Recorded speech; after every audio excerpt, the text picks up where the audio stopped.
Hello and welcome to the 3-time award-winning Tough Girl podcast, which is all about motivating and inspiring you while increasing the amount of female role models in the media. I'm your host, Sarah Williams. If you love adventure, challenge, and hearing from women who share their stories and provide top tips and advice to help you take on your own personal challenges, make sure to subscribe so you don't miss out. New episodes go live every Tuesday at 7 a.m. UK time, with bonus episodes happening on a Thursday.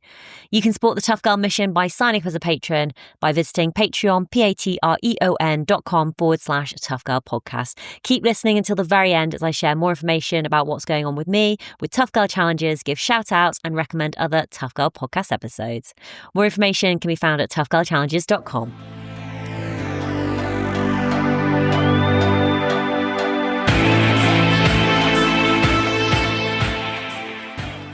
My name is Bianca Fernandez-Clark, based in London. I am a triathlete. I call myself a triathlete, although that's not my profession, but I'm very serious about the sport. And I have been doing triathlons. Well, I have been started doing runnings when I was age 29 and then moved into triathlons, a few years after, probably in 2016, 2017, without knowing how to swim or bike. And my journey just has been incredible since that first step into running and then moving into triathlon. I work full time in the financial services, but like most notably, a lot of people might know me because I founded a charity aimed to bring more women into triathlon, into swim, bike, and run. Really, it's Fund Her Tri UK, and we have a number of programs that breaking down barriers and making the sports more accessible. When I started, for me, it was shocking the lack of gender diversity and racial diversity. So I've been a huge advocate for many years around the barriers that I face, that other women face, that people of color. Although I continue doing that work, Fund Her Tri has become a community just to make sure that we reach out to women, bring into the sport, and keep them in the sport. I love it. And we're going to be talking all about that and the incredible work that you are doing. But I always love to go back to childhood. When you were growing up, were you sporty? Were you outdoorsy? Did you used to do sort of those types of things with your family? No, not at all. My mother doesn't believe my life now, when I will cry myself to death if I had to go to like PE sports at school. So I grew up in the Dominican Republic. So basically, culturally, sports wasn't something encouraged for little girls. And there are many reasons why. But for me, sadly, one of the bad reasons, because I had a lot of curly after her, and being part of the racial issues is like in American countries, it is not well seen to not have, at the time anyway, to not have straight European hair. So I had to have my hair chemically straight. And that was mandated. Like in my school code of conduct, in workplace, I couldn't have my hair natural, like to even hold a corporate job nowadays. So those chemicals didn't even react very well to chlorine. So I couldn't even have access to learn to swim. And you just have to have your hair straight all the time. So I couldn't do sports. I couldn't sweat. It didn't matter. For me, I was a good student. I was a little bit of a nerd. So I just wanted to study anyway. So because of that, like teachers will just pass me in sports education. Like it was like, okay, fine, just go to the library or something. So I was a little overweight too as a child. So I had zero, like when I say zero background in sports, I'm like not joking. And I also didn't have, when I started doing sports at age 29, I also didn't have any talents on it. Like I wasn't, some people just start and they're just naturally good. I can assure you I had nothing for me going on there either. So what happened at 29? Why did you suddenly start getting into sports? What happened? So at the time I was living in Spain, I moved to Spain after uni to study a master's. And then I started working there as well. And I was working a huge amount of hours, sort of like 100 hours a week. I had a relationship that had just finished, a family. My uncle just passed away, and I was just going through a very dark period. So I was just mildly depressed, and I was just in this, roulette of just doing like not finding myself. So I said, I'm just going to sign up to a 10K. And the reason why is because I have never done any sports. This feels like an absolutely impossible challenge for me. So completely out of my comfort zone. I say, if I said like, oh, I'm just going to start a new language, I'm just going to move jobs, like all those things felt within reach, but running a 10K race felt completely out of reach. So I just said, I just need a break. And I know that they said that running is therapy. So I kind of disagree. I think therapy is therapy. So I had to go to therapy and do that work separately. But also just running just gave me a lifeline. So I just, for 3 months, I did like a couch to 10K plan. I couldn't run for like my first run. I couldn't run for 2 minutes, but I just focused on it, and I was just so proud every week that I will do my 3, 4 runs, and I was seeing improvements, and I just felt alive again. And when I crossed that finish line of my first 10K and I ran all of the kilometers of that race, I just felt so proud, like one of the proudest moments of my life. And I was like, oh my God, I just need to feel this again. And that's like a life in sports started pretty much. Thank you so much for sharing that. Because I also feel so proud because I love the fact that you said, I can move countries, I can learn another language, like that's sort of like in your comfort zone. But actually taking on this 10K did seem like this impossible challenge. And then, you start out and you can manage 2 minutes, but you persevered with it. And I love the words that you used, that you felt alive again, while also, like you said, going to therapy, working on yourself, but also doing the exercise and the running.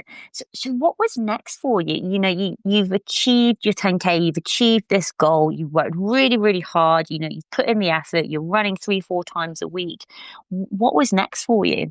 So I didn't immediately love running. I did love that feeling of that finish line, but I would go for my runs and I wasn't immediately loving it. And the thing that was also for me was it was a journey of self-discovery. Like it was so humbling. Like I was on my first 10K, I was one of the last finishers. My time was 1 hour, 15 minutes, but that was in Spain, which obviously is a little bit of a higher competition levels, a little bit more elitist in terms of, so 1:15 is not even a slow time, but like the finish line they were just dismantling when I crossed it. So for somebody who was like a honor student, straight A's, I was, oh my God, I'm suddenly not great at something. So it was quite humbling, and for a long time I probably didn't enjoy that. I didn't enjoy that. I couldn't join any run clubs locally because I was too slow for them, and I was like, oh, but it also was good. It was for the first time I felt, it's fine to have all this range of improvement ahead of me because I come really, really from the back. And it was just sort of like, I think when I did that 10K and then I just went for a run after that and I ran 12K and I was like, that was fine. And I had no issue just to like add in a little bit more distance. So somebody told me like, well, you might not be fast, but you definitely can run for longer because you can just keep adding kilometers and kilometers. So I said, okay, I'm just going to sign up to a half marathon then. And then somebody said, no, why don't you just sign up to a marathon? I was like, fair enough. So I signed up and I did my marathon like 1 year after that first 10K. I completed my first marathon, and throughout that year was, like I said, all of this that was momentous in my life. I found an online running community in the UK. It doesn't exist anymore. It was called the Running Bug. It was sort of like a Facebook book for runners. You would just go in there, post your runs. So suddenly I didn't have a community in Spain, but I had one in this running in UK, and everybody cheer you. And I was, posting my, for me, very slow runs, and people like, that's not slow, that's excellent, you're doing great. And so that's the power of community, by the way, that I was suddenly part of something and so I'm proud of. And then I met this guy who, when I signed up to the marathon, I said, who can give me some advice, and I said, oh, Alan Clark, he is the go-to person for marathon advice. He's done like 10 marathons. He's super nice. So I sent this guy, Alan Clark, a message and I asked him if he could help me just obviously not coach me, but just give me some guidance. And he's, oh yes, absolutely. I'm running Paris. I said, oh yes, that's the one I want to do, Paris too. And by the time Paris Marathon came, like we were together, and now we're like been together for 10 years. So that's kind of like what running brought to me, even my husband's. And then I think once you're in the running community, just the sky's the limit, right? You just keep going. You just keep trying to be better, trying to be faster, go longer. That's pretty much it. So I realized that was true, that although I probably wasn't very fast, I was suited more for endurance. I was just very comfortable just going for long runs. So I saw like half marathons and marathons were going to be my distance pretty much. Oh my God, I love it. So many things. I mean, congratulations, persevering. Signed up for a marathon, and then you meeting your husband, and you've been with like 10 years. I love a good romance story. Yes. Makes me super happy. So at this point, can I just clarify? So at this point, you still like what were you swimming at this point, or you hadn't got any swimming skills or bike skills? Was that still completely new to you? Yeah, at that point I was just a runner, and in the first year that, by the way, that all of this was happening, I was still in Spain. My husband, he's British, he's Scottish, so he was still in Scotland. So we met obviously virtually, and then met in person. In one of the running communities like meetups. I came to London, and I was working a lot in London projects with the bank that I was at the time. So I was moving permanently to the UK anyway with my job. So all of that, my husband then decided to move from Scotland to London, and so we could be together. So triathlon came completely coincidentally. So it was sort of like in my last summer in Madrid. Obviously Madrid gets so hot in the summer, like 40 degrees, 43. So the previous summer, I just didn't run. I didn't run from May until September. The following summer, which was my last, somebody said like, well, you should just try to keep some fitness with swimming and cycling. And then there's small women's triathlon that happens in August. You can take part in that. And I said, well, I don't know how to swim, and I don't even have a bike, and I don't know how to cycle. So but sounds good. So I learned to swim as a kid, just like for survival, not for lanes, competitive swimming or anything, but that's pretty much it. So I signed up to swimming classes, and I went to the decathlon, bought 100-pound bike, and started like learning to ride this bike, which was horrendous. And I was aware of the immense privilege that it was that I could afford to pay for, one-on-one swimming lessons to learn to, like, I wanted, the triathlon entry was like 30 euros. It was nothing, but I was investing like 500 euros between the bike, the swimming lessons, and all this stuff. So I was aware already that, my God, how do people even get to this if you didn't know how to swim growing up? If you don't own a bike, because I knew I was getting a very cheap bike, but I know when I saw triathletes, nobody had one like mine. So I was aware of the incredible privilege that it was for me to be able to afford those things. But I did that small triathlon. It was a women only event too. And it was just awesome. It was so fun. I just did the whole thing in my swimsuit. I swam in my swimsuit, and I just put on some running shorts for the bike and the run. It was very short. And I never thought, like, I was still doing it as a side piece. I was still just a runner. So, but I did sign up to more triathlons in the summer as something fun, and sort of like to vary a bit the running side of things. But when I did say like, okay, this is it, I'm going to start training properly for triathlons, was in 2018, because I signed up to 70.3, which is a half Ironman distance. That is 1.2 mile swim, a 56-mile bike, and a half marathon. And that was well beyond my comfort zone again. And I needed that because I hadn't been challenged since I started been running. I did my marathon, and then I could do the distance, and then this thing, you know what, this feels impossible because I cannot swim that distance. I definitely cannot cycle that distance. And yes, I can do a half marathon, but I don't know if I can do one after swimming my longest swim and cycling my longest cycle. So that was the moment that I said, okay, now I'm going to get a proper training plan. It's a shift because runners call swimming and cycling cross training when they're runners. so that was a pivotal moment where I started using swimming and cycling as cross training and triathlon. So I just a fun thing on the summer, and then call myself a triathlete when, runners, when they swim and cycle, they call it cross training. But when you're a triathlete, you just, all three are of equal importance because you care about your overall triathlon time and less so about, a runner anymore. So for me, the biggest part about this half Ironman was the cutoffs. I, the swim had a 1 hour 10 cutoff, and the swim and bike accumulated time, I think, was 4 hours and a half. So no, I would say 5 hours and a half, apologies.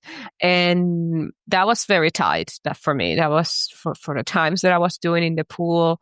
And like I said, I was cycling at 20 km/h, right? So that was fairly tight. But again, I felt it like a challenge, something outside of my comfort zone. And I just went to it, with this goal of like, I'm just going to give it my best and see if I can do it. So you've stepped outside your comfort zone again, which is amazing, taking on the 70.3, the half Ironman. What was finishing that like?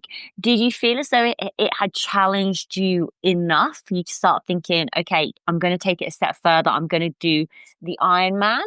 Definitely. I mean, it was completely different because, like I said, I was so petrified about the cutoffs, and I was on the swim cutoff just right on it. So the swim cutoff was 110 and I was 104. I said, my husband, I just remember seeing him at the shore, just, shouting, come, come. I was like, I'm trying. Just like swim faster. It's like, I'm trying to swim as fast as I can.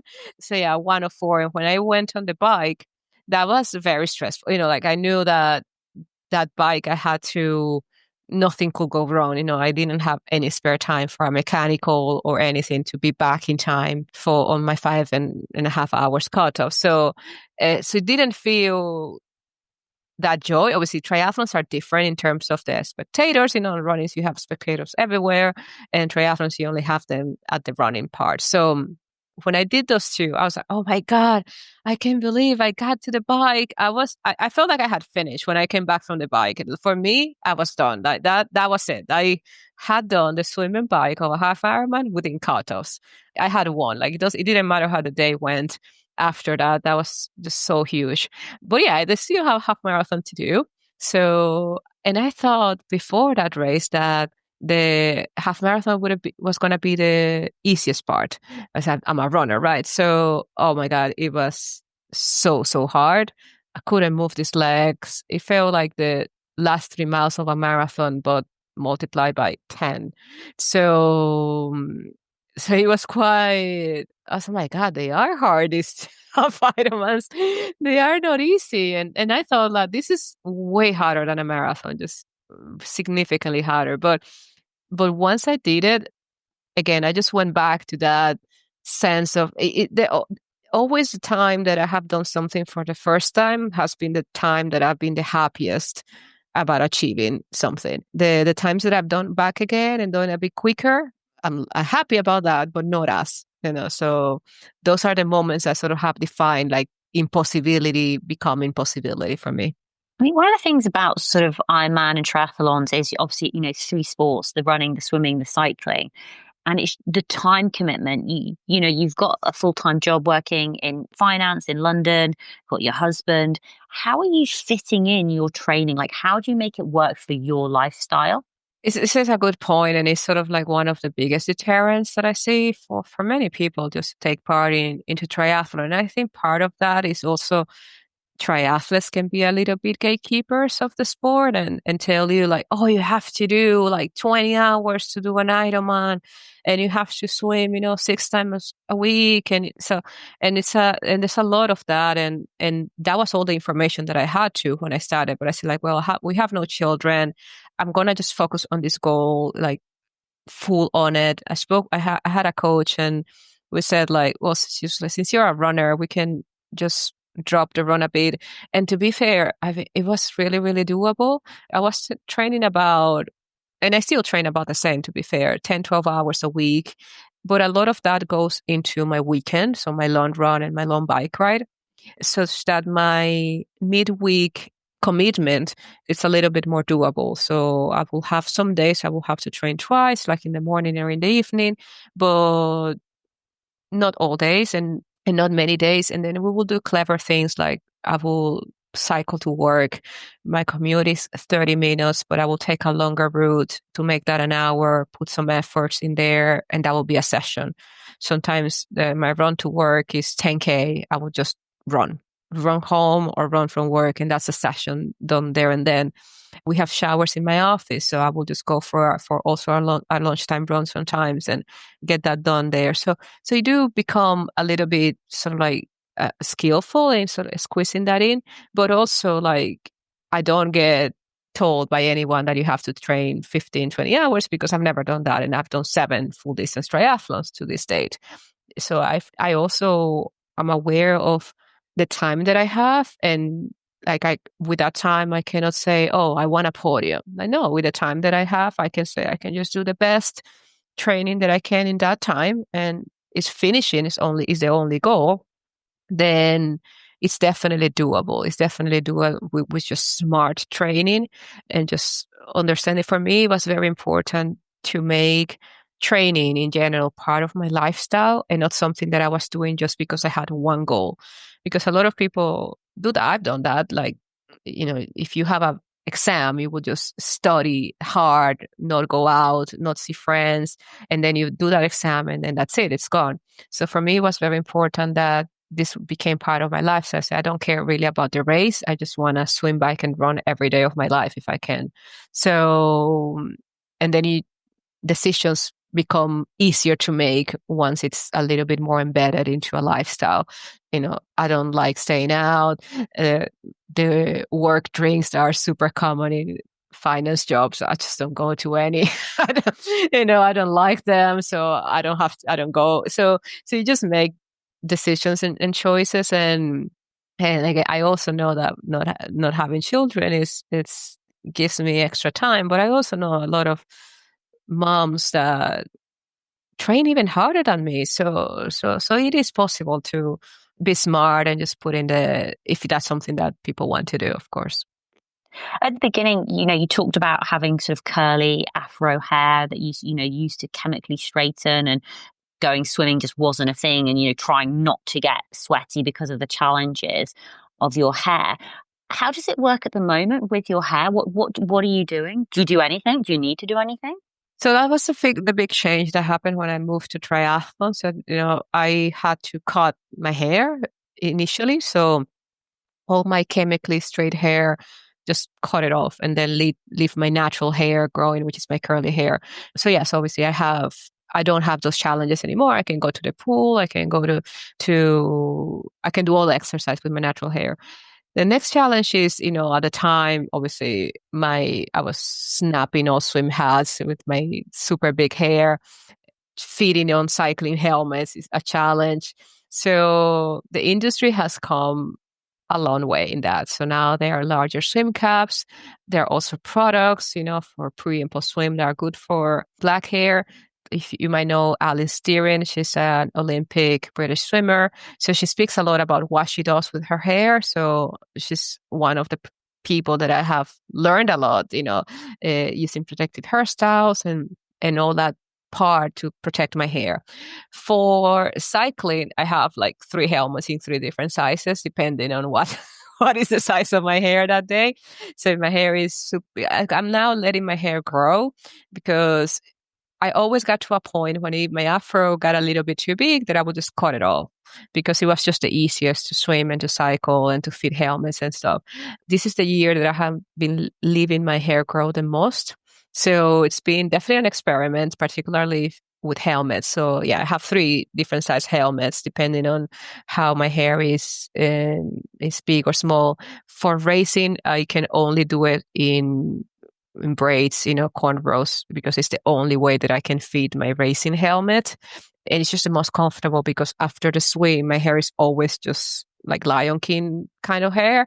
So just trying to put on my helmet after is a bit of a challenge. So One of the things that we're going to do in Fund Her Try, we're going to speak about Fund Her Try in a bit, but one of the things we have a post coming up about hairstyles for women in triathlon, and particularly women with diverse hair types, because this is something that there's not a lot of information. So I know I have to figure it out on trial and error. So we have women with locks, with braids, with long hair, with everything in between. So we're going to put what is our community doing to manage their hair for triathlon, because it's such a big barrier. And still a lot of Black women don't go to swimming because of the chlorine and effects in their hair.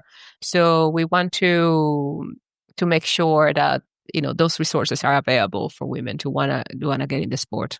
Yeah. I mean, Alice has actually been on the Tough Girl podcast before, which has been amazing. And I actually did a job with her. We both helped promote PlayStation. And isn't it awful? Like, this is like a couple of years ago now. So we were on like the same panel together.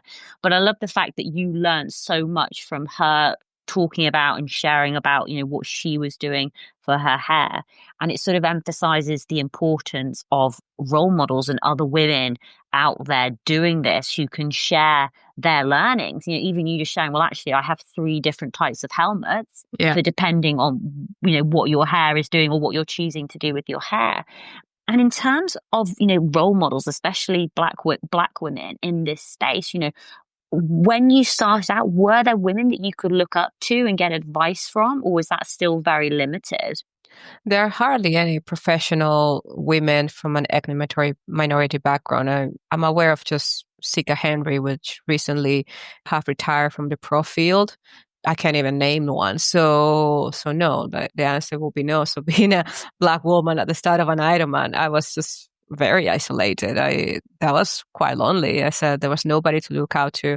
And especially when I was speaking about the barriers for being a Black woman and the lack of empathy that people will have, because that's not their lived experiences. So, and I know that if a Black woman, like if Alice did triathlon, she will empathize with a lot of the things that I was saying. So that's sort of like kind of like why I wanted to be also a voice and say, well, Black women, we have generational trauma with water, and we have our parents didn't swim, our grandparents didn't swim.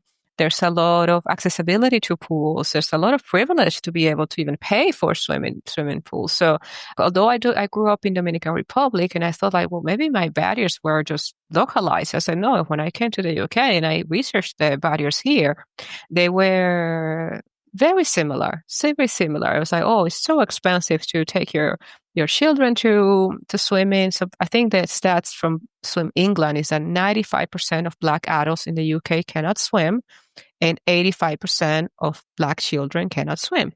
So those are shocking stats. So I know that in the end, it didn't matter where I grew up. The barriers that we have here are very similar, are pretty much the same. So. I just assumed, because I don't have children, but I just assumed all children were taught at school as part of a PE lesson. Like this. There you go. And those numbers are staggering. But no, you're like absolutely right. It is the privilege, and if you've got more than one kid, and you've got you're paying to go, you've got, and if it's if it's not close to you, and then you can't get there by public transport, and then if you don't have a car and parking, like paying for parking or something, and the time involved as well. Like there's like you said, a lot of barriers. Talk us through your reason for co-founding Fund Her Try UK. Talk about how this idea came together and how you and your co-founder developed it. So Fund Her Try was a really funny coincidence. So yeah, I wanted to say that from my first half Ironman that I was fighting for cutoffs, I then did my full Ironman the year after, and out of coincidence, that was Kona. And it was a very, really, really a weird coincidence, because obviously the majority of people that go to Kona, that's the Ironman World Championship, need to qualify. They need to be the fastest in their age groups. But that year, they also had a ballot, and people that had signed up to an Ironman everywhere in the world were just entering a ballot. 40 places were going to be drawn to take part in Kona. So because I was signed up to an Ironman, I got a place to do Kona instead, which was wild when I was a slower athlete, and that would have been my first Ironman. But I did it, and that was my second Ironman, and I did a few more. And then in 2022, I actually qualified for the Ironman World Championship. The lockdown for me was a time of fitness. I just used all this free time that we had suddenly have to train more. I didn't have to go to the office, so my commute became training time, and my times just came right down, so I became much faster. So in 2022, I actually qualified for the Ironman World Championship. So when I was there, I met Lynn Matix. So she was the founder of Fund Her Tri US. So their charity, super simple, is that you just raise funds. And if a woman wants to do their first ever triathlon, they pay for the race entry. Super simple. I thought, this is brilliant. And the other program that they have was the mentorship program, which is very similar to the one we have, where they just pair women with female triathletes, for a period so that they can get some guidance. So I thought, this is perfect. This is so practical. And I thought back of my first triathlon, and I said, well, the race entry wasn't a problem so much in Spain because entries there are cheaper, but everything else was so expensive. So if I can take women and say, like, look, if you want to do a triathlon, we'll help a bit by removing one of the barriers, because obviously in the UK, triathlons are very expensive. And then, like, I know you still have to cover everything else, but hopefully you will be attracted to the sport. So I just came back from Kona, and I said, like, guys, I put a message in one of the women's group that I was on, who wants to come with me and help me put this together? And I have few women came in and said, oh yes, we love it, let's do it. So in 3 weeks, we have built a website. We have Naomi, which was a guest in your podcast recently, was our first ever sponsor athlete. I saw her in an event from another charity that I worked with at the time. And I said, like, oh, by the way, if anybody wants to do a triathlon, we'll pay for the race entry. And somebody was applauding her, like, come on, Naomi, put your name in. And then Naomi became our first ever sponsor athlete. Honestly, it's been a whirlwind. Like, the past 2.5 years, Fund Her Tri has grown so much. Like, we still have that program. That's our first triathlon program, it's called, which works in that way. Like, if women facing financial barriers, they want to do a first ever event, we cover the race entry. And we do that with partnering largely with race organizers, because if not, we couldn't do this. We couldn't have big numbers, right? But we partner with very generous race organizers that gift us entries to be awarded to these women. We have the mentorship program also, which is similar to Fund Her Tri US. We have paired, I think, 150 women already in our program. In 2023, we became a charity. And the other thing that happened is that we started, when we started sponsoring women to the first event, they needed so much guidance. And that was different in Fund Her Tri US, because they just gave the race entry and that was it. The women were on their own to do the first triathlon. But here, we wanted to build a community around them. So we started a little WhatsApp group. It was just first our sponsor athletes, a few of our coaches and our mentors. And then a lot of people reached out to us as, look, you didn't sponsor me for my first triathlon, but I would love to be part of a women's community. My club, the triathlon club that I joined is mostly men. I cannot find anywhere that I can ask questions safely as a woman and as a beginner, etc. And I knew that because that's exactly how I felt. So we open our community to be all women who want to be part of Fund Her Tri. Obviously, our emphasis is women at the start of their journey, but everybody's welcome to join. And to this date now, we have about 350 women in the community. So one of the programs that in the past year in 2024 has grown the most is our coaching arm. So in the first year, we had a number of coaches that came on board and they were coaching our first timers, one-on-one. But as we kept growing, that was not sustainable. So one of our volunteers, because by the way, Fund Her Tri is a fully volunteer-led charity.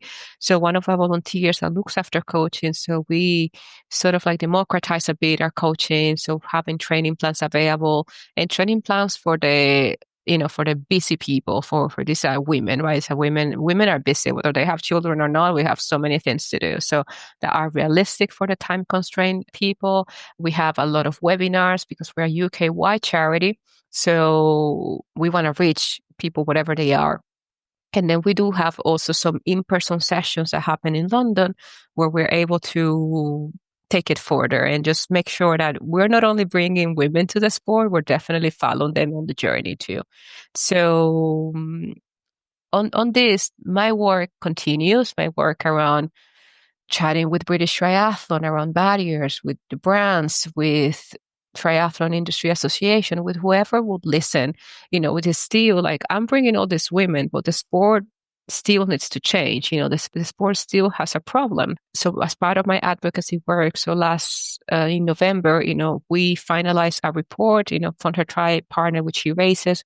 We did a survey of 900 plus triathletes understanding their barriers to entering events. And we produced a 63 pages report on what those barriers were: cost, logistics, a number, a wide range of things, that when you think about it, like, of course, men will never have had to deal with what happens if I get my period on race day, would I have period products after I lift the swim? Because obviously I cannot swim with a Tampax. So what would I do after? So all these questions, I know. So we produce race guidelines for race directors. So now one of the things that we do, which we already did a little bit in Fun Her Tri, just a little bit more structured work.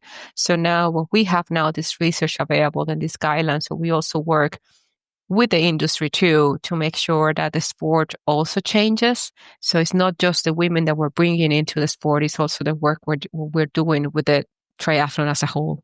This is honestly incredible. Like, just amazing to put this into place, put this into action, and to just get so many more women out there taking on their first triathlons, because it's just that positive spiral, because these women are then going to inspire women in their community, their peers, their family, their friends, encouraging more women to do it, especially if they promote and share their stories. And it'll get women thinking, well, she's just like me. Oh, she's just got 2 kids. Well, actually, she's got a very stressful job. Oh, she doesn't have any time and she's doing triathlon. How is she doing it? Oh, there are coaching programs. Okay, well, I can only train 15 hours a week. That's how that you've done it. Then also, working with She Races on those barriers and pulling a report together is just amazing. Do you have a plan of where you want to take Fund Her Tri UK over the next sort of couple of years? Like, have you set out a vision or goals or things that you want to see happen? One of the things that we did that was very successful, so we partner with Cycle Sisters. They are a Muslim charity bringing women to cycling, and they wanted to do triathlons, and they had so many more barriers that I couldn't think of, from a privileged person in terms of religion or lack of religion, and things like modesty. So they said we cannot. We need modesty with swimwear. We cannot remove our swim cap unless we have been able to go into sort of like a private environment, get fully changed, put back our hijab, etc. And changing tents are pretty common in long distance triathlon. They're not common in the small distance triathlon because people just wear a wetsuit, or like I wore a swimsuit for my first triathlon. So I was like, oh my God. And so I just spent weeks just speaking with race directors up and down the country. You need a changing tent.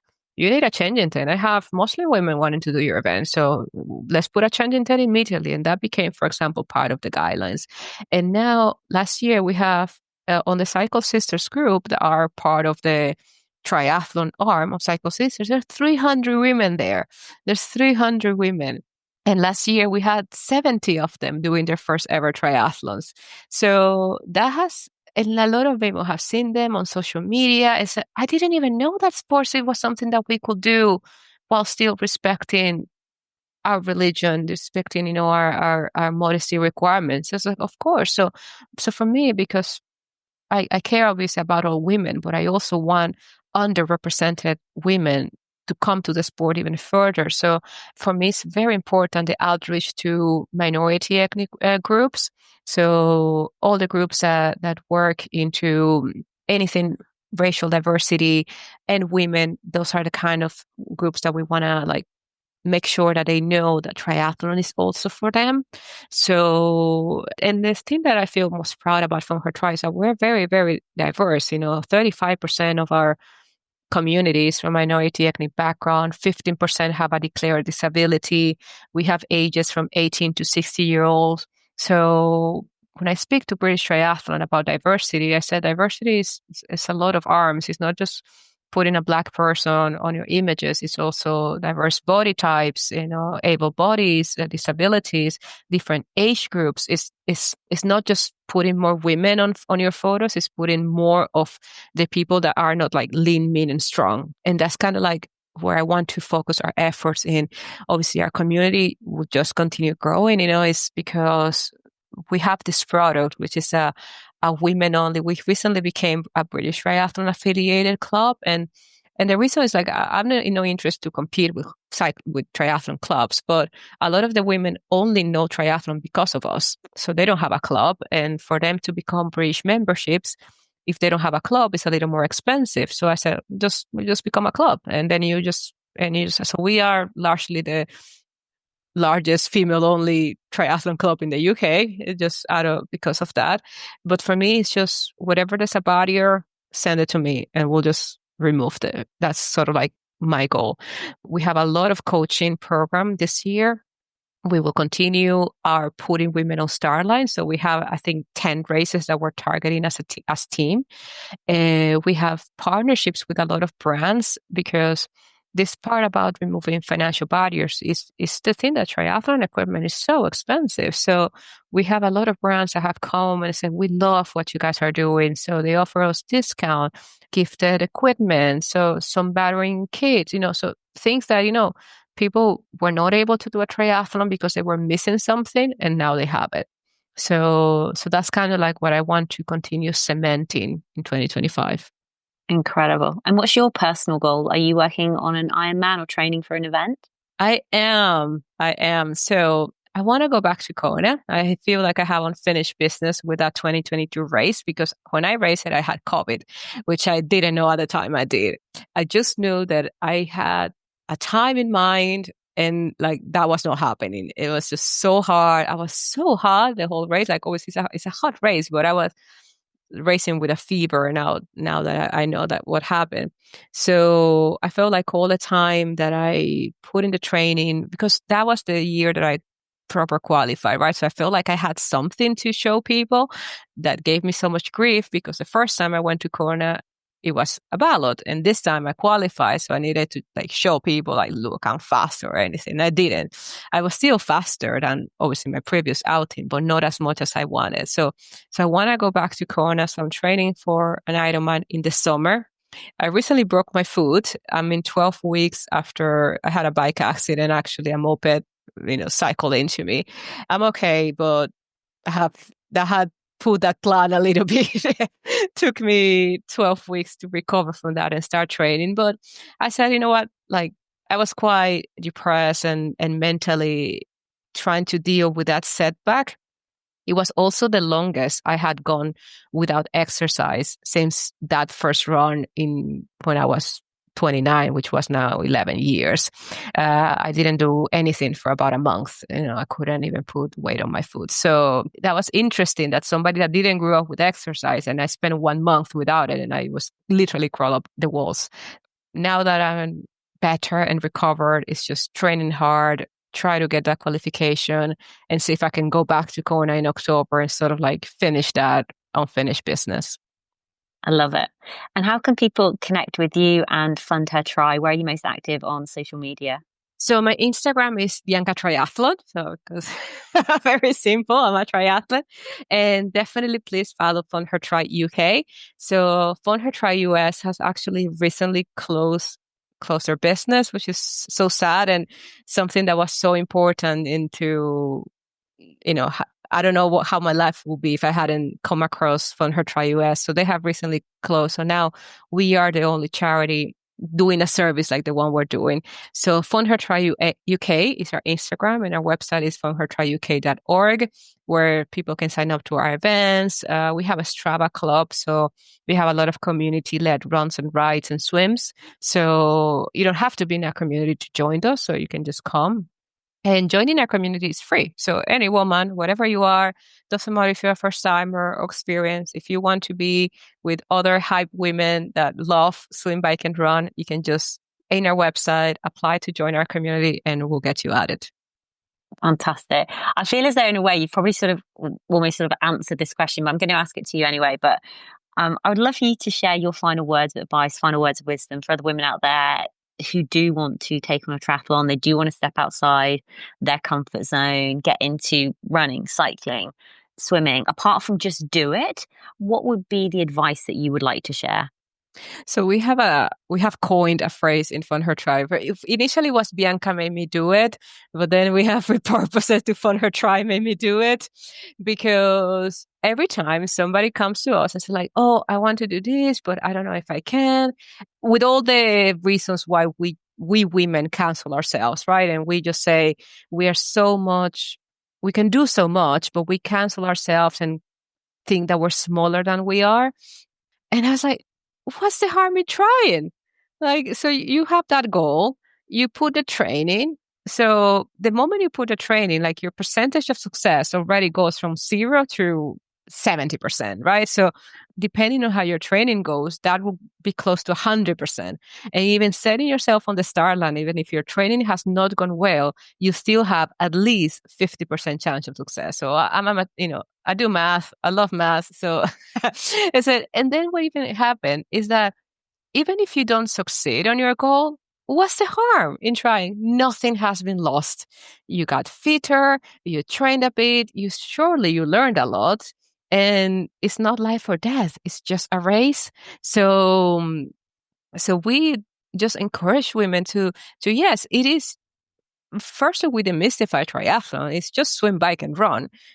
People see it as it's like, oh my God, the Brownlee brothers, this is the most ultimate athletes do triathlon.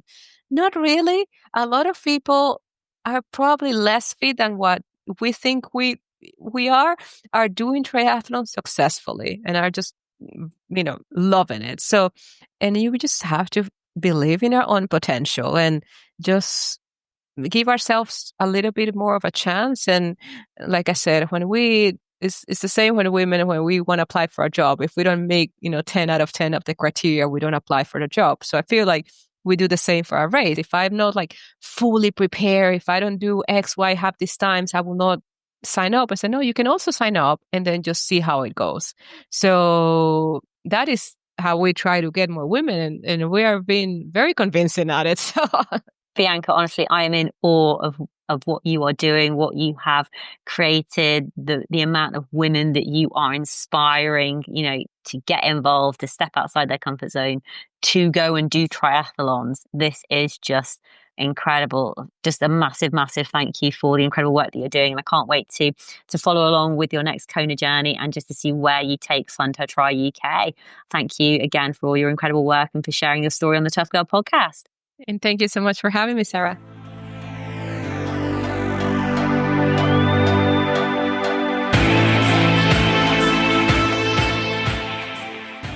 Hey, tribe. How are you all doing? I hope you're all keeping super well. Thank you so much for listening to this episode of the Tough Girl podcast. If you're a brand new listener, welcome. Absolutely fantastic to have you here. And if you are a regular listener, thank you so much for sticking with me. Do you know we're coming up to the 10th year of the Tough Girl podcast? 10 years on the 4th of August, 2025, which is absolutely amazing. So everything that we have talked about today will be available in the show notes at toughgirlchallenges.com. So one of the names that was mentioned today was Naomi Rumble, and we spoke with Naomi on January 14th, 2025. I'm just going to share a little bit more about Naomi and why I'd encourage you to listen to that episode. So Naomi Rumble, leading by example, overcoming barriers and redefining what an athlete looks like. In this inspiring episode of the Tough Girl podcast, we meet Naomi Rumble, a passionate triathlete, dedicated swimming coach and advocate for breaking down barriers in sport. By day, Naomi works as a senior market researcher in London, but outside of her 9 to 5, she's fully immersed in the world of swimming, cycling and running. While sport has always been a part of Naomi's life, from childhood swimming lessons and taekwondo to dabbling in netball, boxing and archery, her relationship with consistent training truly solidified during the COVID-19 pandemic. What started as a challenge to cycle from London to Brighton evolved into a love for endurance sports. and eventually the bold decision to pursue triathlons. Naomi shares her journey of overcoming self-doubt, learning to embrace running despite initial resistance, and finding strength through community and connection. As the first sponsored triathlete for Fund Her Tri UK, she's not only pushing her boundaries, but also paving the way for others to step into the world of triathlons with confidence. From cold water swims and marathon struggles to managing self-talk and celebrating small wins, Naomi's stories is a testament to perseverance, courage, and the power of showing up for yourself. Tune in as Naomi opens up about her experiences, shares invaluable lessons learned along the way, and offers advice to anyone looking to start their own sporting journey. This episode is packed with inspiration, honesty, and actionable takeaways. You won't want to miss it. So links to the episode can be found on the website, or you can just search Naomi Rumble. The episode date again was January 14th, 2025. Now, if you are particularly interested in triathlons as well, I'd also encourage you to listen to Kelly Smith. Her episode came out on June 18th, 2024. She's the founder of the Black Tri Tribe, UK's first triathlon club for Black people.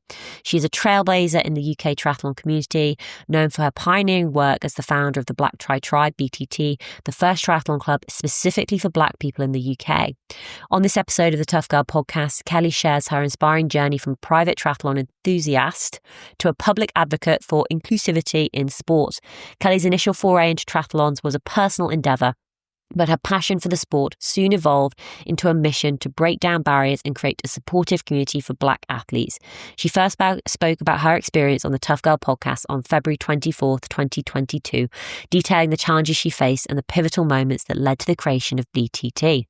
In September 2022, Kelly officially launched the Black Tri Tribe, starting with a survey to understand the needs and barriers within the triathlon community.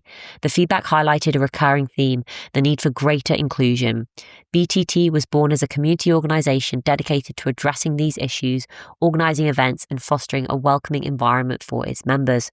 Throughout the episode, Kelly discusses the highs and lows of running BTT while working a full-time job, including the expansion of the club from Brighton and London to Birmingham. She shares insights from hosting panel discussions on diversifying triathlon and the importance of community support in maintaining motivation when things get tough. Kelly's commitment to BTT goes beyond organising events. It's about creating a space where Black people and people of colour feel welcomed and supported in the outdoors. Despite the challenges and the risk of burnout, her dedication remains unwavering, driven by the belief in the power of community and the importance of inclusivity in sport. Tune in to hear Kelly Smith's story, her vision for Black Tri Tribe, and her advice to anyone considering taking up triathlons, and why you should try a thing. Join us as we celebrate the journey of a remarkable woman making a significant impact in the world of triathlons. So, loads of episodes about triathlon available on the website. If you go to the website and you click onto resources, there is a dedicated page related to people who are doing triathlons. So I can do lots of triathletes at a whole variety of different levels, whether they are coming at it from after pregnancy, whether they are professional athletes, whether they're dealing with MS. So Prue Young, triathlete and critical care flight paramedic, shares her journey as an MS warrior and competing in the Ironman World Championships in Kona. We've talked about extreme triathlons. We've spoken with Frankie, who's done the Norseman Extreme Triathlon. We've spoken to Teresa Frost, who's 68-year-old Ironman. Linda Blakely, she shares her inspiring journey of an Ironman athlete who's also summited Everest and rode the Atlantic Ocean solo. So many incredible women out there following their passions. And like I've said on previous episodes, this is not about comparison. This is not about you listening to episodes thinking, oh, well, I could never do that. It's about thinking, well, what could you do? Now, it may not be an Ironman. It may not be half an Ironman. Maybe it's starting off with your first 5K. Maybe it's joining a triathlon club. Maybe it's just listening to more women talk about their experiences with triathlon. Maybe it's finding a friend who also wants to undertake this and give it a go. Maybe it's just connecting with more people. Maybe it's reading books about it before you sign up. Maybe it's figuring out, how do I fit the training into my life? And these are some of the topics that we do discuss when I speak to the triathletes who've shared their story on the Tough Girl podcast. Thanks again for listening to the Tough Girl podcast. Next week, we're going to be speaking to Pamela Lee, who's going to be sharing more about offshore sailing. New episodes go live every Tuesday with bonus episodes every Thursday. All that's left for me to say is, oh no, All that's left for me to say is if I would love for you to sponsor the Tough Girl podcast. I'd love for you to sign up as a patron if you visit Patreon, patreon.com/Tough Girl podcast. You can sign up as a monthly patron or an annual patron. It really does make a massive difference having your monthly support. Thank you so much to all of our existing patrons. I could not do this without you. You know who you are. Thank you so much from the bottom of my heart. All that's left for me to say is wherever you are, whatever you are doing, give it your all, give it 110%, get after it, go for it, believe in yourself because I believe in you. Take care, lots of love, and I'll speak to you soon. Bye.